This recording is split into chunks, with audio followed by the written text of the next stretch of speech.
Happy Friday, colleagues. I hope the week has been good to you. I've got a bit of a sore throat at the moment. I think there's lots of things going around.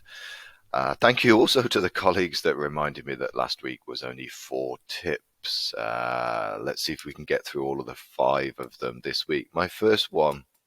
Sometimes you actually need to download a YouTube video and keep it and put it into a PowerPoint or all of the different sort of places. Especially sometimes YouTube videos just sort of disappear. Depends what the owner wants to do with them.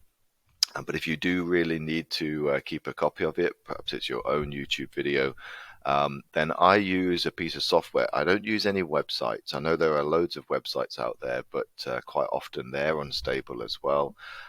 So I use a piece of software that I've been using for many years, and I've recommended it several times to colleagues in the past. It's called WinX YouTube Downloader, and I'll put the link to it in the description below so that you can go and download it. And what you do is you just paste the URL, so it says add URL, paste the URL, let it analyze it, and then it gives you the options of the types of video or the size of the video or the quality of the video that you can download.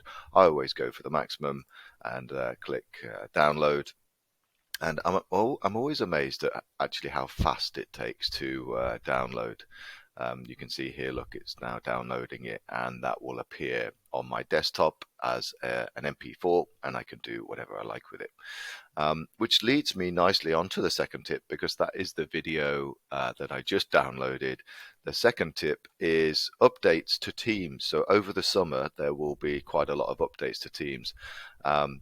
One of the best ones is that the new posts will appear at the top, which I think is great. And when you have the new posts, it'll have some information about the post, who's read it, and things like this on the right-hand side. So if you're interested in what those new features will be, then there is a YouTube video on that. Just search for 8 new features in Teams for summer 2023. My third tip is primarily for our primary colleagues.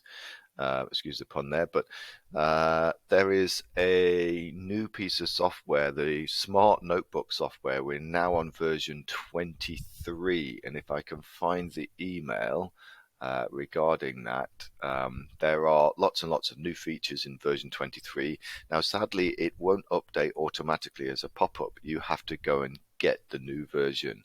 But I've already downloaded it for you, and when you're at school, you can install it yourself. I'll send you this link in the description below as well, so that you can install the new version of Smart Notebook. Fourthly, this is for secondary colleagues. Our daily notices for secondary, we had like an approval system, so that when you uploaded a notice, you had to get approved either by the head of year or Lorna. We've removed that now. It was just an additional bureaucratic layer that we didn't necessarily need. I think it's an echo or a hangover from COVID. It's gone.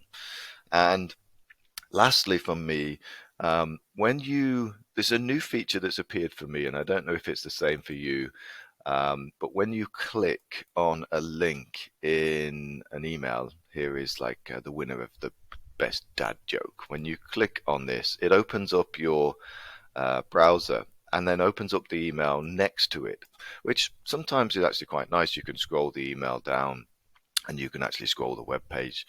But if you're not into that thing, because it's a new thing and it's just a bit too freaky for you, you can switch it off here. Look, 3 dots, notification and app settings, and switch off.